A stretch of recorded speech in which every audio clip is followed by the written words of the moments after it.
ধারণ করতে হবে এবং উঠাউঠি করলে চলবে না। গবেষকদের লেখা এটা পৃথিবীতে সর্ব অবস্থায় জনপ্রিয়তা কম পায়। যারা ভাষা ভাষা কথা লেখে এদের জনপ্রিয়তা খুব বেশি পায়।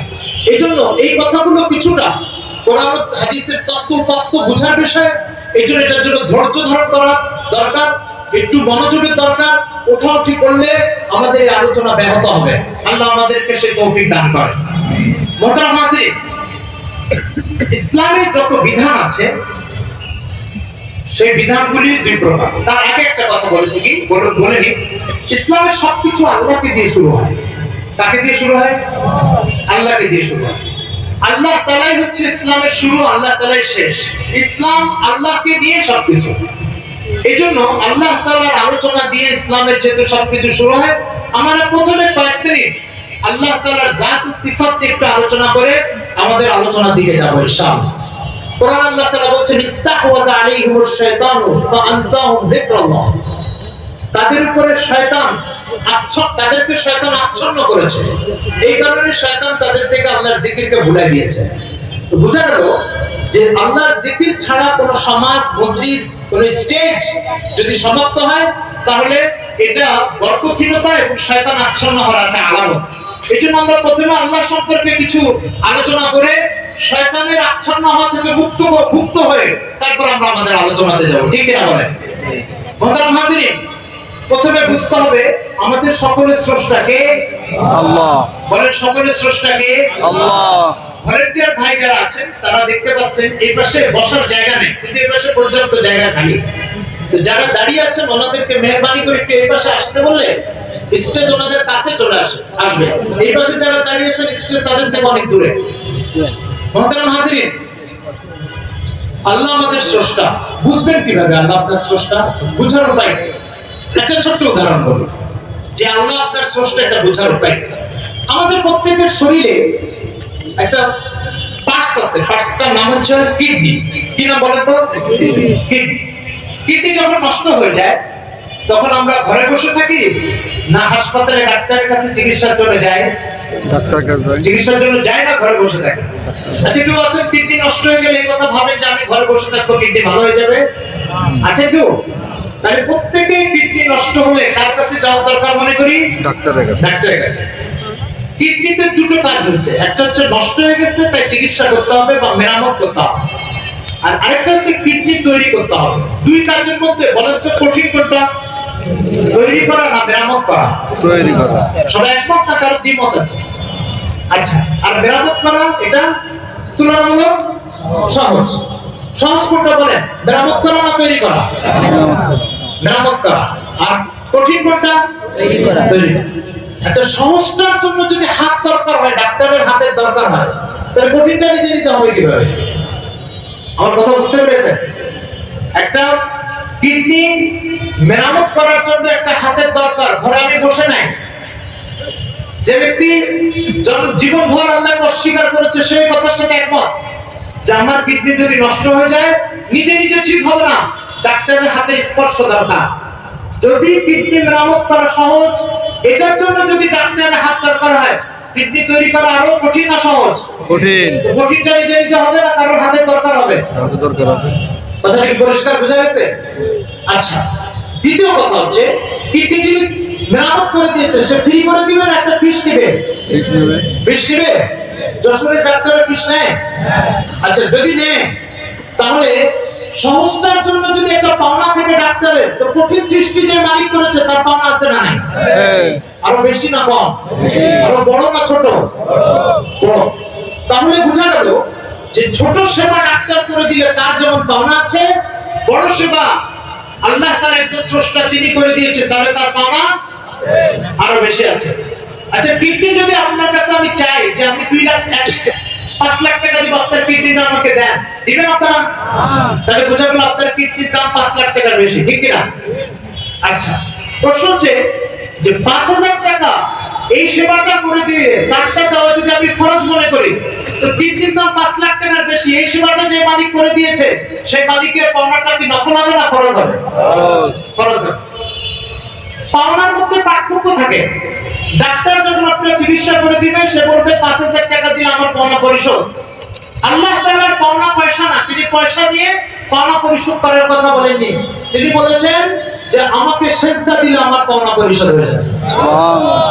বলে ডাক্তারের পাওনা কি দিয়ে পরিশোধ করতে হয়? টাকা দিয়ে। আল্লাহর পাওনা কি দিয়ে পরিশোধ করতে হয়?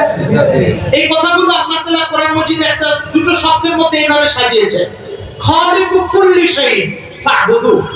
তোমরা আল্লাহর গোলামি করবে। কেন গোলামি করবে? তো তার আগে আল্লাহ তাআলা তার কারণ বলছেন, খালিকু কুল্লি শাইইন, তোমার ভিতরে বাইরে যা আছে প্রত্যেকটা জিনিসের স্রষ্টা হচ্ছে আমি, প্রত্যেকটা জিনিসের স্রষ্টা আল্লাহ।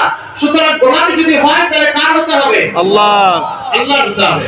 কোরআনের একটা উসলুবে বায়ানি তথা কোরআনের একটা বর্ণনা ভঙ্গি হচ্ছে যে কোরআন যখন কারোর উপরে কোনো হক চাপিয়ে দেয় সাথে সাথে তার কারণ বলে দেয়।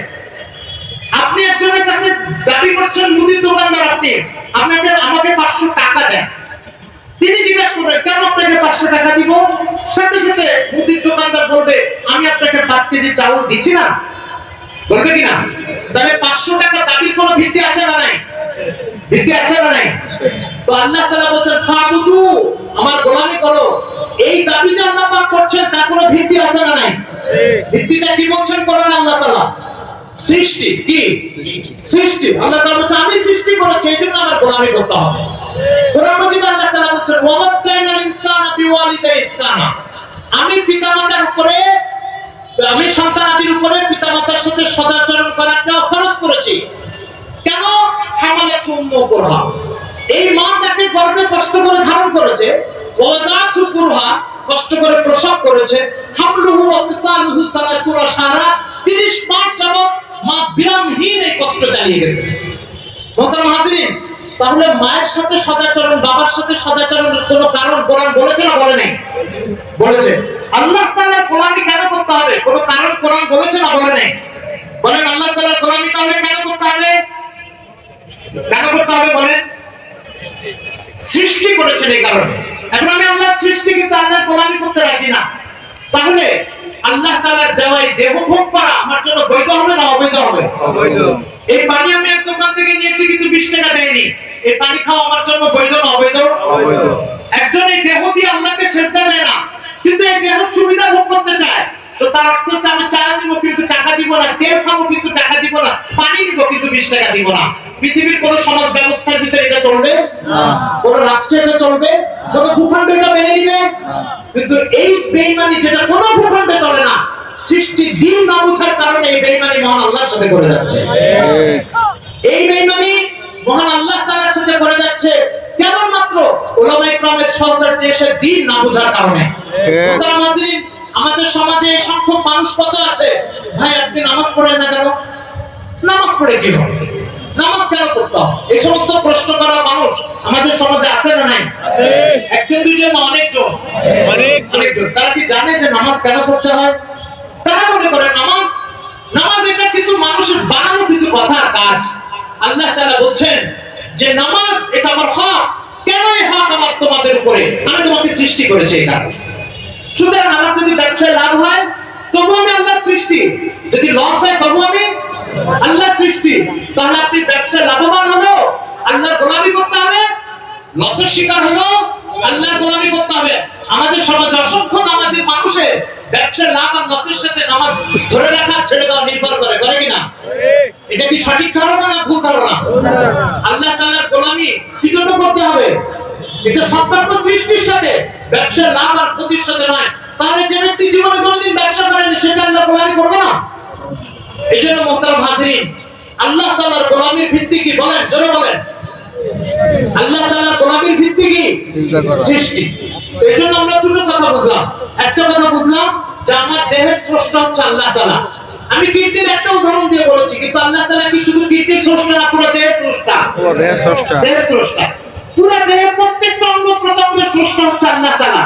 যদি প্রত্যেকটা অঙ্গের স্রষ্টা আল্লাহ তাআলা হয়, আমি এই দেহ আপনাকে কয়েক কোটি টাকা দিব, আপনি আমাকে দেওয়ার জন্য রাজি আছেন? রাজি নাই।